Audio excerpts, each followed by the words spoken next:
Hi friends, good morning everybody. You are most welcome to my YouTube channel Jamu Mohan Idion. Please subscribe my channel, like, share and comment also.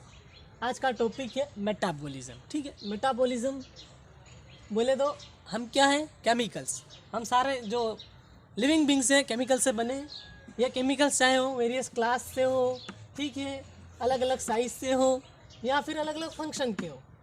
ये जो chemical है constantly एक chemical से दूसरे chemicals में change होते रहते हैं और इन्हीं चेंज को हम क्या कहते हैं? रिएक्शन। ठीक है, इन रिएक्शन से ये कई दूसरे बायोमोलिक्यूल्स में कन्वर्ट होते रहते हैं।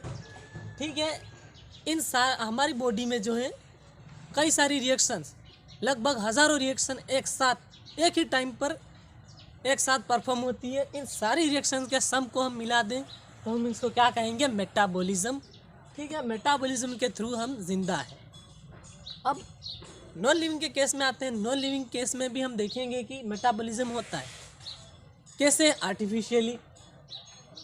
फॉर एग्जांपल टेस्ट ट्यूब में एक सेल्स को रखते हैं। ठीक है, इस सेल्स को रखा, अब इस सेल्स को अलग से या इन्वायरमेंट प्रोवाइड किया जाएगा जिसके थ्रू ये इस तरह से ये रिएक्शन प्रोसीड होगी जैसे कि हमारी बॉडी में होती है। इसको हम क्या कहेंगे? Living reaction. क्या कहेंगे? Living reaction. लेकिन इसे हम लिविंग थिंग्स नहीं कह सकते। ठीक है, इसलिए जो मेटाबॉलिज्म है नॉन एक्सटेंसिवली लिविंग बींग्स की डिफाइनिंग प्रॉपर्टी है। और एक बात बता दें, जो सेलुलर ऑर्गेनाइजेशन है हमारी बॉडी का, जो लिविंग स्टेट में जो जितनी भी चीज़ें हैं इनका सेलुलर ऑर्गेनाइजेशन है। सेलुलर ऑर्गेनाइजेशन जैसे कि ये सेल है, ठीक है, ये सेल है, ये सारी सेल्स एक ऑर्गेनाइज वे में काम करेगी। ये क्या है? एक प्रॉपर्टी है, एक कैरेक्टरिस्टिक्स, एक फीचर है लिविंग बींग्स का। अब आते हैं हम कॉन्शियसनेस पे। क्या? कॉन्शियसनेस पे। ठीक है, कॉन्शियसनेस। ठीक है, कॉन्शियसनेस क्या होता है? मैं खड़ा हूँ, ठीक है, अभी जो मेरे तरफ ये जितना भी वातावरण है इसको क्या बोलेंगे? Environment, surrounding. अब इसके अगेंस्ट ये जो हवा है, जो सनलाइट है, जितनी भी चीज़ों के अगेंस्ट मैं रेस्पॉन्ड करता हूँ, क्या है? ये मेरा सेल्फ कॉन्शियसनेस।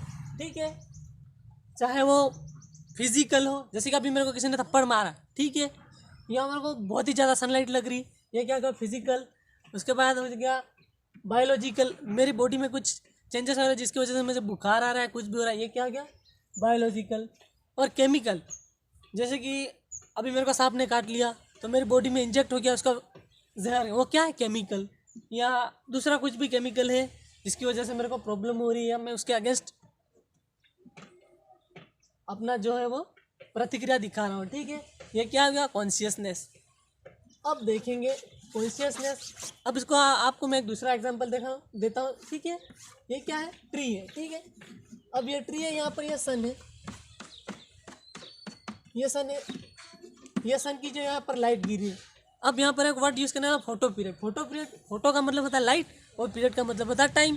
ठीक है, अब ये जो प्लांट्स होते हैं ये फोटो पीरियड यानी कि लाइट का ड्यूरेशन, उसके अगेंस्ट ये प्रतिक्रिया करते हैं। जैसे कि हम आम खाते हैं गर्मी में, ये क्या है? गर्मी में। ठीक है, गर्मी में एक स्पेसिफिक लाइट एक स्पेसिफिक टाइम तक गिरती है जिसकी वजह से आम लगते हैं। आपने कभी देखा है कि सर्दी में आम लगे? नहीं, क्योंकि ये फोटो पीरियड, ये क्या है? ये इन्वायरमेंटल फैक्टर है जिसके अगेंस्ट ये प्लांट रेस्पॉन्स करता है। ठीक है, अब आते हैं हम एनिमल्स के केस में। एनिमल्स के केस में आप देखेंगे एनिमल्स के केस में ज़्यादा गर्मी हो रही है तो हम चाव में भाग के जाएंगे, और अगर ज़्यादा ठंड हो रही है तो हमारी रिप्रोडक्टिव कैपेबिलिटी, हमारी जो कैपेसिटी है वो भी क्या होती है? प्रभावित होती है। ठीक है, ये हो गया कॉन्शियसनेस। अब बात करेंगे कि ऐसी चीज़ों में जिसके अगेंस्ट हम कुछ कह ही नहीं सकते, कहने लायक ही नहीं है। कोई व्यक्ति है कोमा में चला गया, ठीक है, कोमा। अब कोमा में गया हुआ व्यक्ति को आप देखेंगे ना तो वह चलता है, फिरता है, ना बात करता है, सिर्फ पड़ा रहता है। ठीक है, लेकिन उसकी बॉडी में रिएक्शंस मेटाबॉलिज्म परफॉर्म हो रहा है, उसकी वजह से वो सिर्फ सोता रहता है, जागता नहीं। लेकिन वो नॉन लिविंग और लिविंग के बीच में एक कड़ी है, ठीक है, ना तो जिंदा है ना तो मुर्दा है, एक जिंदा लाश ही कह सकते हो इसको। अब उसके बाद ऑर्गन ट्रांसप्लांट। आपने कभी कभी मूवी में देखा होगा कि किसी भी व्यक्ति को बेड पर लिटा देते हैं, ठीक है, बेड पर लिटा दिया, अब उसको चीर फाड़ करना शुरू करेंगे। अब आप देखेंगे नॉर्मली हम देखेंगे हमारी चीर फाड़ करेंगे तो हमको बहुत ही दर्द होगा, हमारी बॉडी इतना खतरनाक रिस्पॉन्स करेगी कि हम चिल्ला चिल्ला के मर जाएंगे। लेकिन उस वक्त हमें क्या कुछ ड्रग्स दिए जाते हैं, ड्रग्स के कारण हमारी बॉडी जो है बिल्कुल न्यूट्रल कंडीशन में आ जाती है, हमको कुछ पता नहीं चलता, ठीक है, हमको कुछ पता नहीं चलता। और हमारी बॉडी से चाहे जो जितना कट करे, खून निकले, कुछ भी, तो हमें पता नहीं चलता। उस कंडीशन को हम क्या कहेंगे, क्योंकि उस टाइम अगर हार्ट ट्रांसप्लांट कर रहे हैं, अगर हार्ट नॉर्मल इंसान के निकल जाए हार्ट काम करना, तो फिर वो तो मर ही जाएगा। लेकिन क्या होता है, इन ड्रग्स के थ्रू हमें एक ऐसी कंडीशन में ला दिया जाता है कि वो हमारा कॉन्शियस होता नहीं है, ठीक है, ये हो गया कॉन्शियसनेस।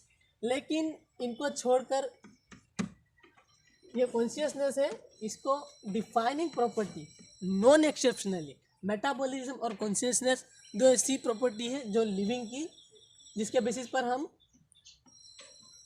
कैटेगराइज कर सकते हैं लिविंग क्या है और नॉन लिविंग क्या है, ठीक है।